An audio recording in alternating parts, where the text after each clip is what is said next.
Hello, I'm Hal Lublin. And I'm Mark Gagliardi. Since the dawn of humanity, one issue has gone unsettled. With the fate of the world in the balance, we're here to settle, once and for all. Best frosting. That's right. Don't worry, everyone. We got this. Podcasts should have a theme song. Podcasts should not have a theme song. Yes, they should. No, they shouldn't. They sound good. Yeah, but people are just going to skip past it. You know what? You're right. We got this. Mark, you said when you wear a kerchief on your head that it makes your hair do something weird. I'm looking at Bob's big boy hair on your head. Either that or like Fall Out Boy's dad, like a dad who's into emo. Yeah. Look, I'm the dad that wants How are you wearing it? Are you wearing it like Laverne and Shirley when they're working in the bottling plant? No, it's this. It's a, you know what it is? It's a gator from the early days of COVID when we were wearing gaiters and thought those would work. Right. So I bought a handful of them. Okay. And then it was like, no, you need a mask. So they kind of went by the wayside. And then I realized that just a ring of stretchy material equals a bandana style headband that I don't have to worry about tying. So now I wear them. Yeah, it's a buff. And I wear them at this point because my hair is very long, like weirdly long. Yeah. For me, it's at you know what it is? I like it long and I like it significantly shorter. The point it's at right now is the point that I'm not huge on it, but I'm seeing how long I can go to get it to the version of long that I like.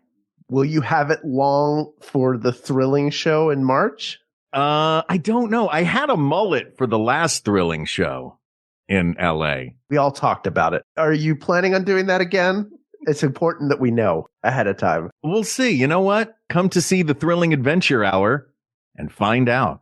How was that, huh? That is the Thrilling Get butts Adventure. and seats. That's the reason people come to that show, right? To see what everybody's hair looks like now. Especially Fillion. That's what he would actually just only do the show to see what your hairstyle was. Yeah. Yeah. He texts me before. I'd be like, no. I'm not going to send you a picture. You won't show up at the theater. He wants the Marcus Aurelius cut that you had many years ago. Oh, man. Remember that? I do. I like the Marcus Aurelius. Look, man, Marcus Aurelius. We all talked about it. Yeah. I bet you did. When I was in high school, I wanted the version of a mullet that AC Slater had. You know what I mean? Where it was that sort of like curl mullet, but you didn't it was curly enough that it didn't seem as mullety. I feel like straight hair gets mulletier. So is it fair to say that all of your hair inspiration comes from the early to mid 90s? Yeah, most of it. Next, I want to do that where you only shave it up a little ways and then it's long, but the long part lays over the top, but it's a drastic difference between the two. I think Jonathan Taylor Thomas rocked that in season 1 and 2 of Home Improvement. Yeah, you want an early JTT. I understand. Yeah. Yeah, exactly. You don't want late era JTT where it's just, oh, look, it's tousled. Get out of here with that. Too basic. Yeah.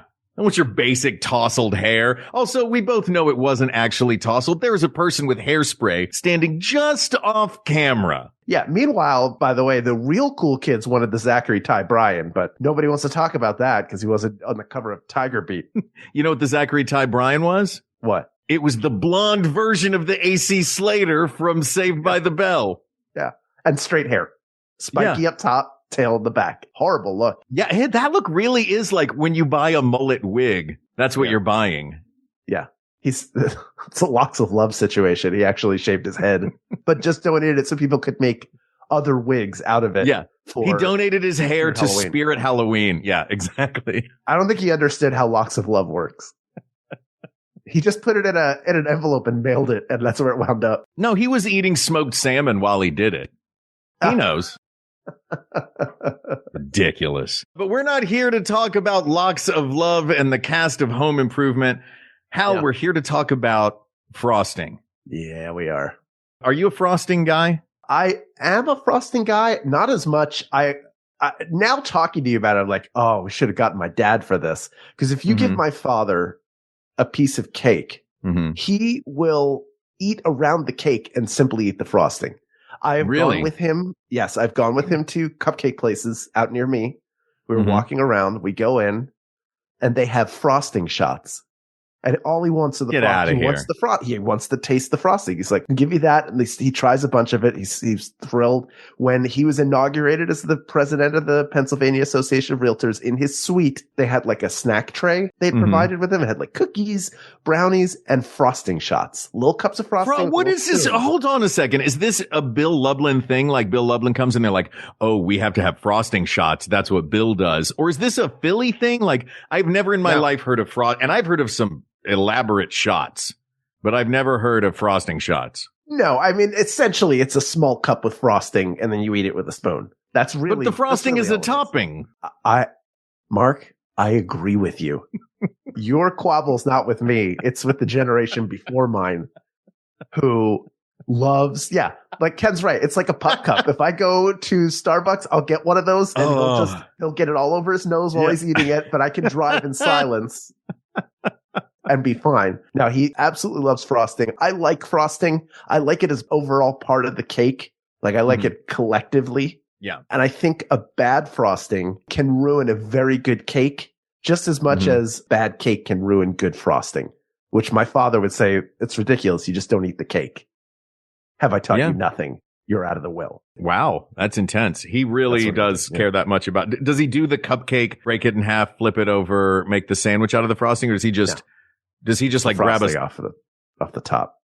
Are you an eat the frosting off the top guy? No.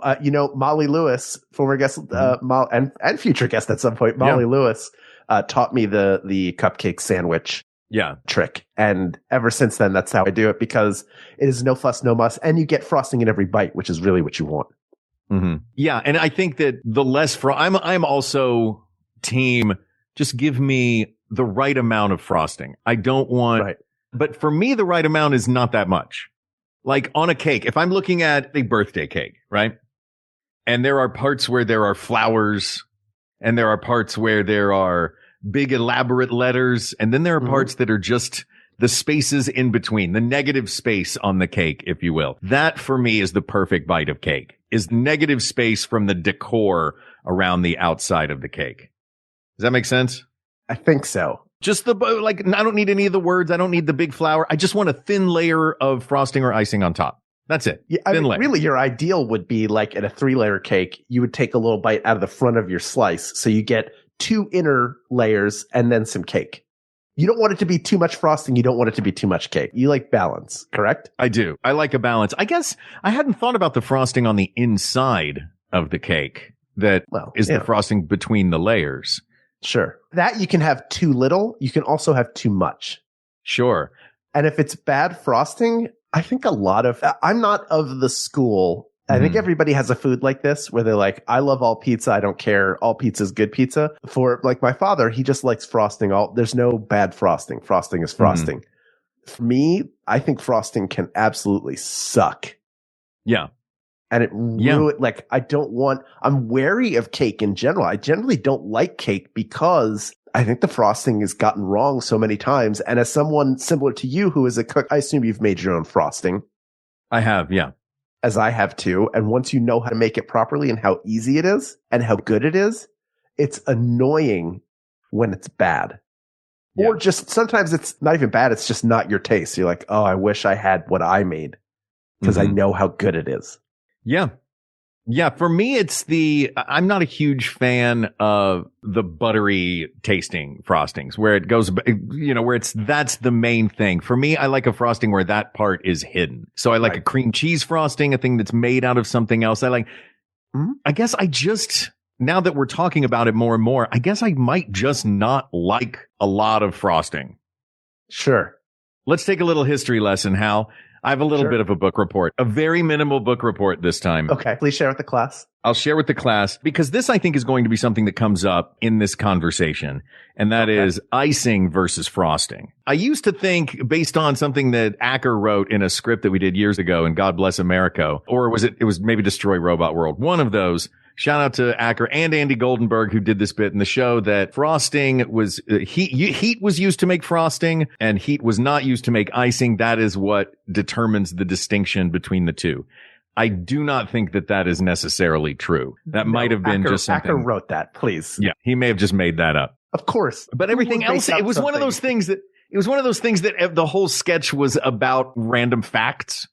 So it might have been a random fact that he had found somewhere. But in my exploration of this, here's what I've discovered. I know, using Acker as a encyclopedia. Using Acker's sketch comedy writing as your dictionary / encyclopedias. Oh, believe me, that's why I went through and had to check on all of this. So icing, invented 1769 by Elizabeth Raffold in England, and it was a glossy glaze. And that is what icing remains, is a glossy glaze atop whatever it is. Specifically, originally, it was carbon, hydrogen, oxygen, and flavor in the form of sugar, milk, and vanilla, or sugar, milk, and something else. Not carbon, calcium, sorry. And so this is, that's just looking at the chemistry of it all and trying to figure out if there is a distinction between the two. I think the real distinction is that frosting, which came around in 1915, a woman, Mrs. Gurdon, invented frosting and gave her first recipe for buttercream frosting in 1915, which was basically just icing with the addition of 2 big old gobs of butter. So that is why frosting is creamier, it's thicker, it's it's got more heartiness, unctuousness to it. Mm-hmm. That was in 1915. Between 1918 and 1923, lots of different things were added, though originally it was just vanilla and chocolate. Then Betty Crocker started selling frosting, and once that happened, all bets were off. Then it was shelves lining the stores of all different flavors of frosting, made with shortening so they didn't taste like butter anymore. And shelf stable. Just hydrogenated oils and flavorings and lots of sugar. Yes. I'd be lying if I said I get real excited when I make a cake and there's a little bit of a Duncan Hines or a Betty Crocker frosting tub that gets to go back in the fridge. Oh, it makes it to the fridge? Like I said, I like a thin layer. And I also will specifically get a frosting that I know is going to be good later via spoon out of the fridge. I'm not going to dunk it into buttercream, man. That's literally just butter and sugar. And it tastes like eating butter. Not if you make it properly. Yeah. And I know it's weird to say, but of the frostings, for me, anyone that is not, if there is butter in it, anyone where the butter flavor is not masked is, to quote Randy Jackson, that's a no from me, dog. Well, I think you might be eating bad buttercream. No, it's even, it doesn't matter. I've had good, I've had bad. It's the same reason I don't like buttered popcorn Jelly Bellies. If I want something topped in butter. Sorry, Jennifer. She doesn't listen to this. You know what else sucks, Hal? And I'm going to go out on a limb and say it early in the episode. Buttercream frosting sucks. Wow. Yeah. That's why it better be, if it's going to be a buttercream frosting, disguise it with chocolate or disguise it with cream cheese or disguise it with some flavor that isn't butter. I know it's what you're supposed to like, but it's not. It ain't up there for me. I like a royal icing. I really do. I love it. It's what you use to decorate Christmas cookies, Christmas sugar cookies. Mm-hmm. It is, all you do is take refined powdered sugar and add milk or water to it. Mm-hmm. And you just slowly add your water or milk until you get the consistency you want. If it's too thin, you add a little more sugar. If it's too thick, you add a little bit more liquid. And then you get something that is just delicious. We made something recently. I cannot remember what it was. It was something from like a box recipe. And I thought, this needs a royal icing. That would plus this infinitely. So I just did you do it? So easy. Yes, it's super easy to make. I made it, put it on top. And guess what? I was right. It was great. Yeah. It was fantastic. Loved it. I used to love when I was a kid, when I went to Solomon Schechter for kindergarten and first grade. This is not the friend school. This is this was Solomon Schechter is not your friend is the name of the school, right? Yeah, that's right. Solomon Schechter is not your friend. Everybody hates Solomon. Yes, that's right. Back when we were in the Betham building on Old York Road in Abington, not far from Aberdeen Friend School. Yeah. Sometimes it was somebody's birthday and they would bring in cupcakes. And sometimes you get the good cupcakes. And for me, the good cupcakes had like a royal ice, like that thick shell, like when and they call it vanilla frosted, like if you go to Dunkin' on the donuts, but it is a hard shell frosting that underneath the shell, it's got like a softer consistency. It tastes really good, really sweet, not buttery at all. And it would be that with like the multicolored nonpareils on top. Like the little, I like that. The little ball. Yeah. It was so good. It's just really good. And the more cupcakes I've eaten since, I feel like I'm chasing that. I've never found it. And I really don't like cupcakes that much. Is that controversial to say I don't really care for, like, you don't like frosting? You don't like buttercream frosting. I don't like cupcakes. What better way to describe this podcast than a guy who doesn't like frosting and a guy who doesn't like cupcakes determines what is the best type of frosting? Yeah. Yeah, it is. It's like restaurant critics that want to go in hating the food. Or I'm going to go out on a limb and say 3/4 of Star Wars fans. We're going to review this movie that we both definitely hated most of, but are still going to see a dozen times so we know everything. I hated Captain America Brave New World. I'm seeing it this weekend. Yeah. I do want to get a few more of our personal tastes out there before we really dive into. We have a list of some of the famous versions of frosting. It really is. Our show is now frequently just Ken sends us a meme and we do an episode. And we get pissed off. This, by the way, this image, which is from Authentic Universal Recipes, the Baker's Guide to Frosting Types. Mm-hmm. And there's like fondant ganache. There's a bunch of different ones in here. There's 12 in total. But I don't see royal icing on here. That's a type of sort of a type of frosting. Maybe because that's an icing, not a frosting. Yeah, and it doesn't require heat to make. That's true. I love camping out and setting a bonfire and then making my frosting over it. That's the way that nature wants. That's nature's frosting when you make it. Frosting roasted on an open fire, icing waiting in the cold. I love the idea that you took something from a Ben Acker sketch and for years held it as the truth. As fact. And how like what else has he written? Yeah. Yeah. The fact that today this didn't come up, I was like, that can't be right. Let me ask you this. Should I be the one that tells you that there's no life on Mars? Bagropa. Yeah. There you go, fans. Yeah. All right. So let me ask you this. Yeah. Because here's the thing that I like in a frosting. I do enjoy frosting. Again, I just need it in the right ratios. Honestly, when we were talking about this, my first thought was of cupcakes because I think of a cake as being decorated with frosting and I think of a cupcake as being frosted. That's like just cut a corner of that Ziploc bag and squeeze it out in a little spiral. Give me a little on top of frosting. Yeah. Only the chocolate kind. That's the sound it makes when it comes out. The vanilla kind, when it comes out, it goes, ah. And the butter kind, when it comes out, goes, I'm gross. Eat me. I'm an entire tub of Land O'Lakes. You know what? Sometimes if it's a slightly savory cupcake, I'll call it a muffin and just put actual Kerrygold on top. That would be better than frosting. If it's a slightly savory cupcake, it should be in your garbage can. Throw that trash out. Yeah, if it's a slightly savory cupcake, it's a muffin, and it's being billed as good for you. Can we stop taking things that are desserts and making them savory for what? Just like have a hamburger or something, friends. You don't need to, like, it's okay that there's dessert that's sweet. If you like savory things, during the time when dessert happens, have your savory things. Like, enjoy them and don't feel like you need to mask them like a whole stick of butter masquerading as frosting, according to Mark.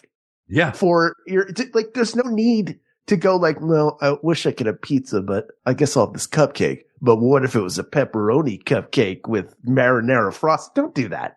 You don't just have sliced pizza. I would support that for you, but stop. Please stop. Hold on a second. You went... I don't like at first what you were describing, a slightly savory cupcake. My brain went, oh, I wonder if he's describing something that's like at a fancy restaurant and maybe, for brunch they have like a caramelized onion and rosemary French toast or some sort of thing. But the version that the culinary 9-year-old Hal Lublin came up with in his head was a pepperoni pizza cupcake.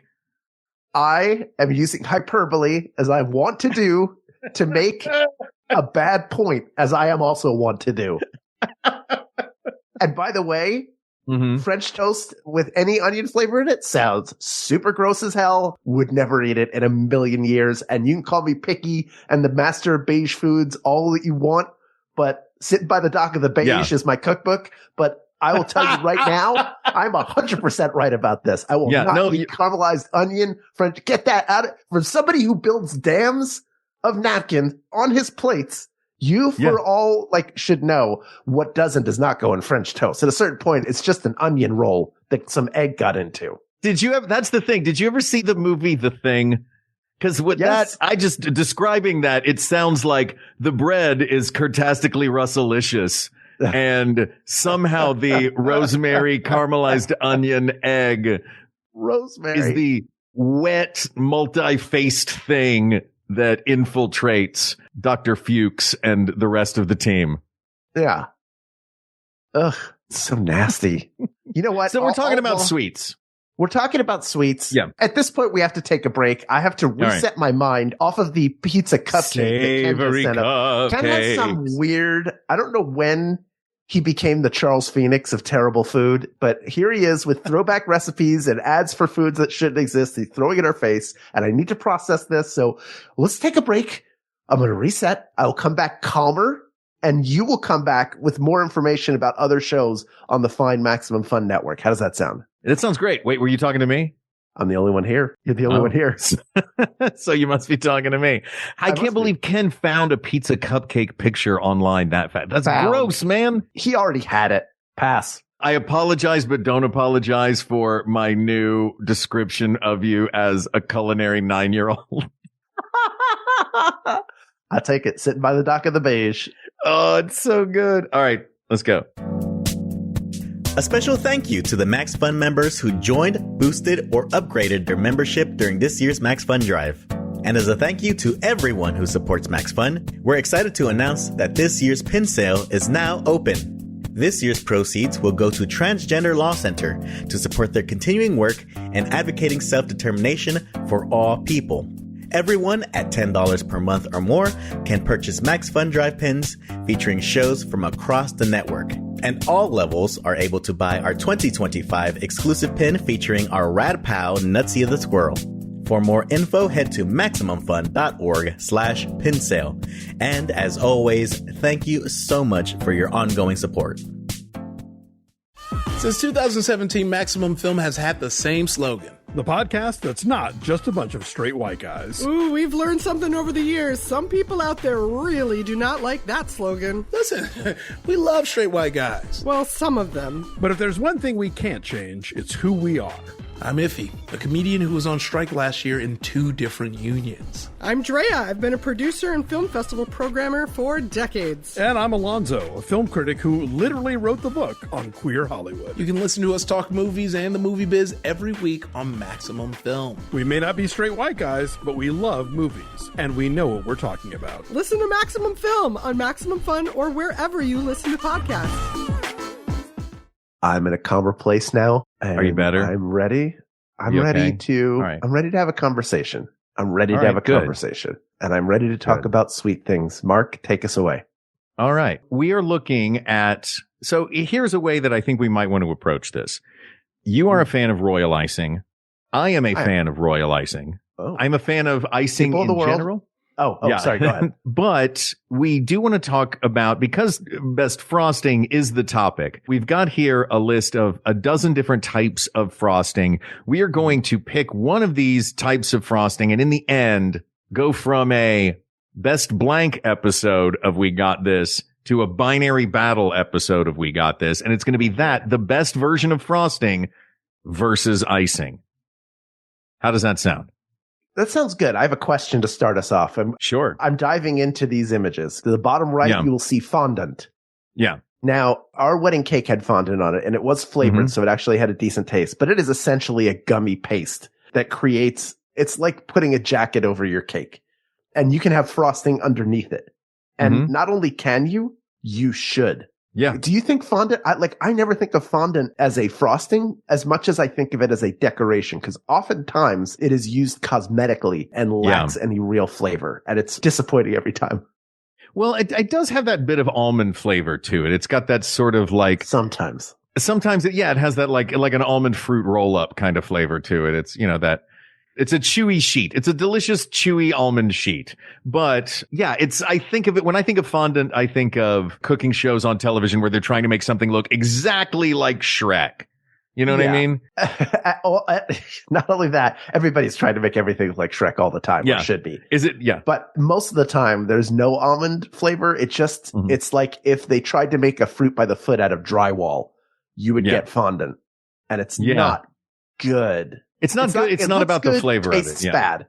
And if it's not like this, is what we're talking about is very much about the flavor of it. Yeah. You've cast buttercream aside because in your experience, the butter is so prominent in the flavor profile that you can't get past it. It's like if I brought you frosting and didn't tell you what I made it with and you had it and thought it was great. That's one thing. If I brought you the same frosting and told you, hey, Mark, I made a buttercream, taste it. You are already psychologically ready for it to taste like butter. You're expecting, you have like your physical response goes into, this is going to taste like butter. I'm not going to like it. Like you've convinced yourself and you would have to claw out of that to even enjoy what I put in front of you. Fair to say? Probably. Well, not maybe fair to say. I thought that buttercream was just one type of frosting. Specifically, and it is, I mean, buttercream is a type of frosting, but then you add the flavoring into it afterwards. I thought buttercream was a flavor, not a type of frosting. And many of the times, like the times in my life where butter has been knocked down or where frosting has been knocked down a peg to the point now where I'm like, just give me a thin layer of whatever the frosting is because I have thought to myself, this tastes like butter. This tastes like butter. This has really just validated that I look at this and I go, oh, no wonder they all taste like butter to me. Butter is not just a flavor of frosting. It is a entire style, the primary style of frosting. Yeah. So better hold. Yeah, it does. It has a good hold to it, but so does shortening, and it's not as flavor forward. I would rather have butter in there because it will add a dimension to it if you are proportioning it correctly than shortening, because shortening adds nothing but thickening. So I mean, here's my controversial take. And I don't think it's the answer to this, but I'm going to throw it out there. My favorite frosting is the frosting on German chocolate cake. And a lot of people can't stand coconut, so it's right out for them. But what I love about a German chocolate cake is that frosting specifically. And it is made with basically evaporated milk, brown sugar. There is a little bit of butter, but not as much. Egg yolks, vanilla extract, flaked coconut, and chopped pecans. See, to me, that's the kind of frosting my mom makes. Right. And that is the kind of frosting I am 100% here for. Yeah. So like I love a German, and even if there were butter in it, the coconut would help to mask that. A fudge frosting, it's so chocolatey that it's, the chocolate is going to overpower the butter flavor. The coconut and the German chocolate is going to overpower the butter flavor. Cream cheese frosting, you're removing the butter and replacing it with cream cheese as that thickening base to it. So that for me, I am all in. That's why I personally prefer cream cheese frosting. There's another one on this list that I want to point out and eliminate, if we may. Go for it. Yeah. Or at least talk about and maybe put up there. Ganache. I don't know this. And that's a ganache. Yeah. We haven't talked about a ganache. I like a ganache. For the people who are listening who might not know what is, and not me, who definitely could define it very quickly. A ganache is not something that's going to hold shape the way that many frostings do. A ganache is just melted chocolate with any hot liquid. That combo makes, wine, milk chocolate, boiling water, whatever you're making this, whatever you're thickening up or thinning out, this melted chocolate with. And then it goes in a layer over the top of it. It's more like a glaze than a frosting because it's it's like the chocolate sauce that goes over a cheesecake. Yeah, we're not here drizzling. Whatever the winner is you want it coating. You want it all over and within the whole thing. And I don't know, but doesn't that take icing out of it? No, the icing goes over the top. Like I've made icing is thin and glazes and doesn't hold shape. I'm going to tell you the cake I made for my dad. Okay. Okay. I did chocolate cake from scratch, 3-layer cake. And then for the coating, I melted down Andes chocolates, like double boiled Andes chocolates, and made like a shell. Like it added that with maybe some milk or whatever. And then I did royal icing for the actual decoration and writing on the cake. So that made a shell. Now, when I tell you that a slice of this cake weighed 800 pounds, that's not hyperbole. I'm underestimating because I made it so dense. Yeah. It tasted good, but it was too much, like one bite. And you go, I'm done eating for the week. Like it sits in the back of the throat. And you all know when I say that, you immediately grab for your throat because you think of that sensation and you know exactly what I'm talking about. So that was a mistake. That was my bad. You got to mix it with a liquid. Yeah. I've also made a chocolate cake from scratch with a chocolate buttercream frosting that is the best cake I've ever made that I made for Jennifer's birthday when I was really into baking, like early pandemic. That was like, that took me time, and the frosting was the easiest part, and it tasted great. And it was a chocolate, but I've never made a buttercream where it tastes too buttery. I think you've been a victim of poorly made buttercream frostings. And I think it's, I don't know, man. It is every time I've had a frosting at the fanciest of places. It always tastes like butter to me. And maybe it's like the people that have that cilantro gene. You know what I mean? Where cilantro tastes like, you have the cilantro gene. Yeah. Dirty soap. All right. Yeah. To me, I love cilantro. Yeah. I have a buttercream gene. Oh yeah. Then I know your torture. Listen, I want nothing more. I wish I could just enjoy cilantro. I hear it's very mild if you don't have that genetic mutation, but I can't. Lord help me. You know who else has that? Who's that? Ben Acker. Ben Acker. Yeah. Can't stand cilantro. Or does he? Like, I don't know what's a fact anymore. Hey, when he's heating up his frosting, by the way, ganache literally does require heat. Yeah. So a ganache does require heat. I think he stumbled onto a partial truth more than he spent time reading how to cook that stuff and then turning it into a sketch. Everything I know is a lie. I don't like a whipped cream frosting. I think it's too light. Yeah. But cream cheese feels right. The only problem I have with a cream cheese frosting is I don't think it goes with everything. Because it's the cream cheese flavor is so dominant within it, which is not bad. It's just the fact. I wouldn't pair it with every single kind of cake. I think it's got some limitations. It's got, it's carrot cakes. It's, hummingbird cake. It's fruit. I think a lot of good fruit, red velvet. It's great on like, berry cakes, strawberry cake. I like it on. Sure. But there's a few different cakes that you're right. It just doesn't work on. But that's a lot of these, like, fudge is not going to work on everything too. Yeah. Let's talk about chocolate frosting. Okay. Chocolate frosting is up there for me. Yeah, it's great. Yeah. I mean, it's unquestionably the best out of this group. I think we just, sometimes it's nice to take a stroll through the entirety of the Candyland board, even though you're going straight to the end. Yeah. I don't think it necessarily is the end though. You think there's one better than it? Yeah. I think there is. What on this thing where the artwork doesn't really tell you. Doesn't tell you much. By the way, the cream cheese frosting in this one just looks like a bunch of apple pie stacked on each other. Yeah, you know what? I don't hate that. Yeah, we'll have a chirpumple. I want to know which one is the sturdiest and it's sturdy enough to make a chirpumple. That's going to be the best frosting. Actually, you know what? That brings up a good point. I want to take a little sidebar here for a second and talk about the things that we really need to make sure are qualifiers for this. Okay. It needs to be structurally sound, maybe? Does it need to be structurally sound? If it's a frosting, I think it needs to be structurally sound. A proper frosting. To hold on the cake with the understanding for everybody out there who does not know or had to learn the hard way like I did, you must wait for your layers to cool before you ice them, or else anything you put on there will melt, especially a buttercream, obviously, because there's butter in it. I think it does need to hold. I think the flavor and its ability to pair with different things, which again might take chocolate out of it because chocolate is not, again, chocolate doesn't go with everything. Even though everybody loves chocolate, chocolate is the star of whatever it appears upon. Would you agree with that? Yeah. Chocolate, chocolate is Miss Piggy. You can't be Scooter and you're the scooter of vanilla and the chocolate of Miss Piggy on the same stage. Nobody cares about Scooter. Yes. I agree. I think it's got to be able to hold in multiple layers. Yes. So it's got to be able to be a cupcake topping. So it needs to have that strength. It's also got to be able to handle a cake and on the outside and on the inside. Dude, I hate to tell you. No. Hold on. The answer is to this. It's not buttercream.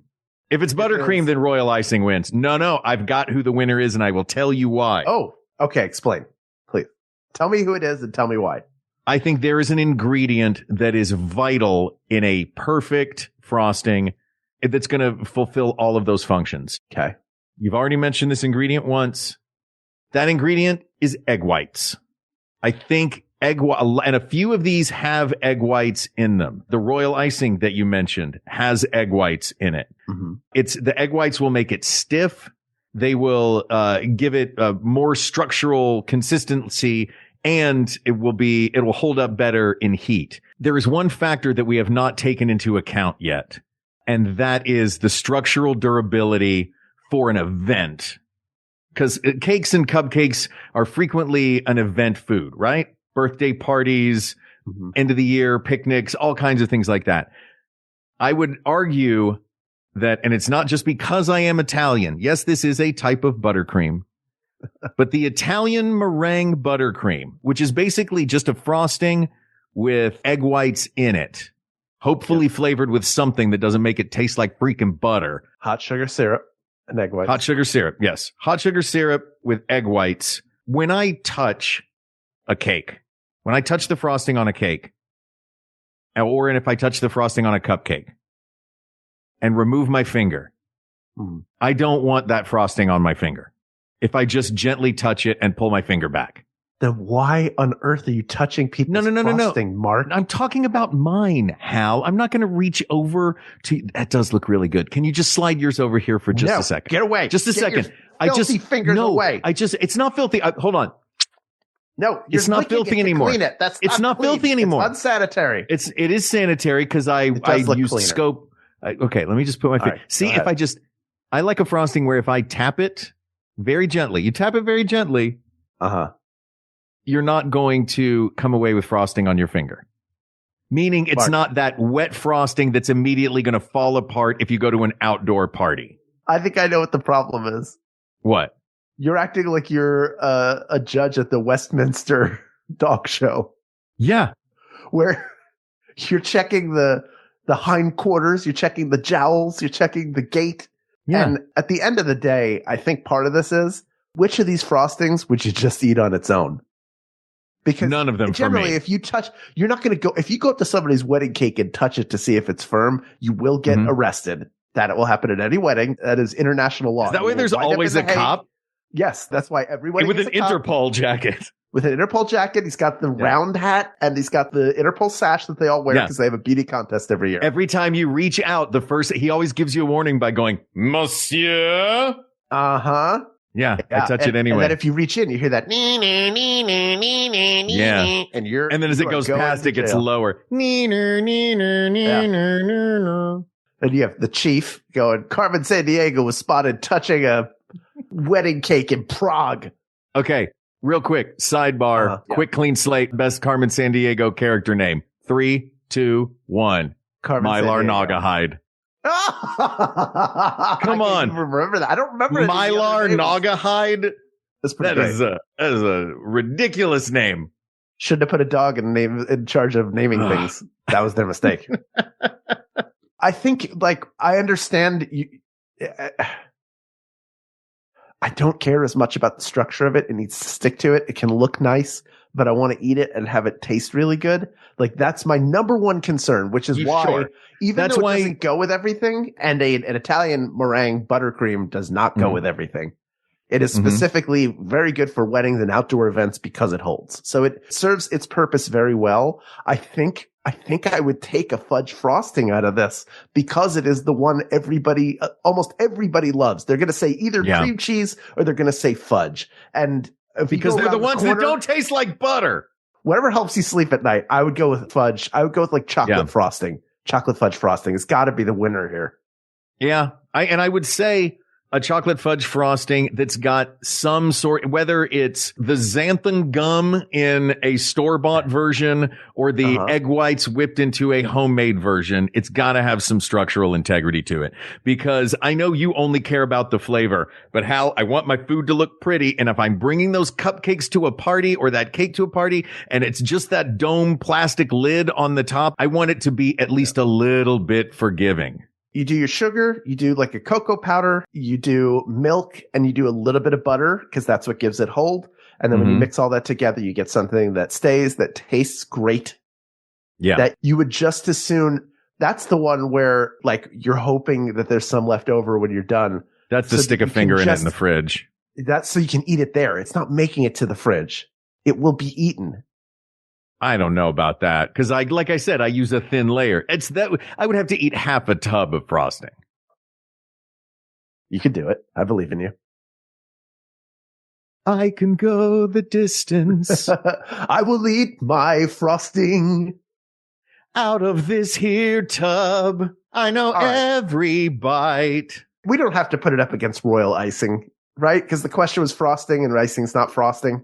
We said literally best frosting at the top of this episode. Yeah. Like, can we just agree, just as a side tangent, that you and I both love royal icing so much and that if it were icing versus frosting, that royal icing might very well win? Yeah. But I think for purposes of this, we are talking about the best frosting. Yeah. Not begrudgingly, actually. I really do like chocolate frosting. It's it's the only frosting that I'm like, yeah, I could do a little more of that. Exactly. Yeah. You put more than a paper thin layer. Yeah. You put a human amount of frosting on the cake. You know what? I might even go for a letter or floret. Oh, look at that. Yeah. Delicious. People of the world, specifically my father, who may very well listen to this, congratulations. All your frosting shots, every time you left the cake bare, you were right to eat that frosting. And I know how much you love chocolate. Chocolate frosting is the best frosting. And it's like clear. I don't need to justify it. You already know. If you know, you know. And all of you know, asked and answered. Hal, quick question. Yes. How does your dad know the cake bear? They went to high school together. Northeast High. Wow. 67? Was the cake bear a lineman? Yes. For the county. He was a county lineman. Uh-huh. Mm-hmm. People sold fireworks on one side of him. This topic is closed, but there are many more topics to discuss. So please reach out to us via email at wegotThisPodcast@gmail.com or give us a follow on Blue Sky. We are at We Got This Podcast there, or join our Discord. Go to bit.ly/WGT Discord. I see people from the Facebook group migrating over there. More of you do it. It's fun. The spirit is alive there. We are taking suggestions pretty much exclusively from Discord at this point, and we love seeing people. I should go check that. Yeah, we've got like maybe 10% of the people in the Facebook group there. I hope more of you will join. It really is a fun place to come and hang out, and we are still shaping what it is and what it can be. So you can have an active role in shaping it. Tell us what you want there, and we'll do our best to continue to make our groups and our online community the best and safest and most fun place to hang out online, especially in 2025. Thank you to producer Ken Plume, researcher Kate McManus, graphic designer Uri Kelman, and QA engineer Jen Alba. And thanks, of course, to our musicians, Jonathan Dinerstein and Mike Furman, for our score and theme song, respectively. And thanks to you, the people of the world. You know what? I was thinking this afternoon as I was driving home. This show, when I get home and record this show, it feels like I have finished my day and I am meeting Hal and Ken for happy hour and just hanging out for a couple of hours. And it is the highlight of my week. And I wouldn't do it. We wouldn't do it without your support. We couldn't do it without your support. So honestly, from the bottom of my heart, thank you, thank you, thank you. For Hal Lublin, I'm Mark Gagliardi. For Mark Gagliardi, I'm Hal Lublin. And don't worry, everybody. We got this. We got this. Maximum Fun, a worker-owned network of artist-owned shows supported directly by you.